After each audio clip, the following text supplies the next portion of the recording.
ಕಲ್ಯಾಣ್ ಪ್ರೇಮ ಕವಿ ಅಂತ ಜಗಜ್ಜನಿತ, ಸಾಹಿತ್ಯದಲ್ಲಿ ಎತ್ತಿದ ಕೈ. ಇಂಥ ಒಂದು ಮಹಾನ್ ವ್ಯಕ್ತಿ ಹಲವಾರು ಚಿತ್ರಗಳಿಗೆ ಗೀತೆಗಳನ್ನು ರಚಿಸಿಕೊಟ್ಟವರು, ಸಮಾಜದಲ್ಲಿ ಮೇರು ವ್ಯಕ್ತಿತ್ವ ಹೊಂದಿದವರು. ಇವತ್ತು ಅಖಿಲ ಕನ್ನಡ ಬ್ರಾಹ್ಮಣ ಸಭಾದಲ್ಲಿ ಇವತ್ತು ಗೌರವವನ್ನು ಸ್ವೀಕರಿಸಿದ್ದಾರೆ. ಅವರದೇ ನುಡಿಗಳಲ್ಲಿ ಅವರ ಮಾತುಗಳನ್ನು ನಾವೀಗ ಕೇಳೋಣ. ಎಲ್ಲರಿಗೂ ಪ್ರೀತಿಯ ನಮಸ್ಕಾರ. ಗುರು ಬ್ರಹ್ಮ ಗುರು ವಿಷ್ಣು ಗುರುದೇವ ಮಹೇಶ್ವರ ಗುರು ಸಾಕ್ಷಾತ್ ಪರಬ್ರಹ್ಮ ತಸ್ಮೈ ಶ್ರೀ ಗುರುವೇ ನಮಃ. ಈ ಮಾತಿಗೆ ಅನ್ವರ್ಥ ಆಗೋ ರೀತಿಯಲ್ಲಿ ಇಲ್ಲಿ ಸಹಸ್ರ ಸಂಖ್ಯೆಗಳಲ್ಲಿ ಸಜ್ಜನಿಕೆಯೇ ತುಂಬಿರುವಂಥ ಈ ವಾತಾವರಣ.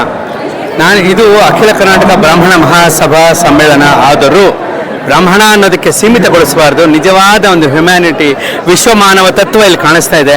ಹಾಗಾಗಿ ಸರ್ವೇ ಜನ ಸುಖಿನೋ ಭವಂತು, ಸಮಸ್ತ ಸನ್ಮಂಗಳಾನಿ ಭವಂತು. ನಮಸ್ಕಾರ. ತಮ್ಮ ನುಡಿಗಳಿಗೆ ಧನ್ಯವಾದ, ವಂದನೆಗಳು.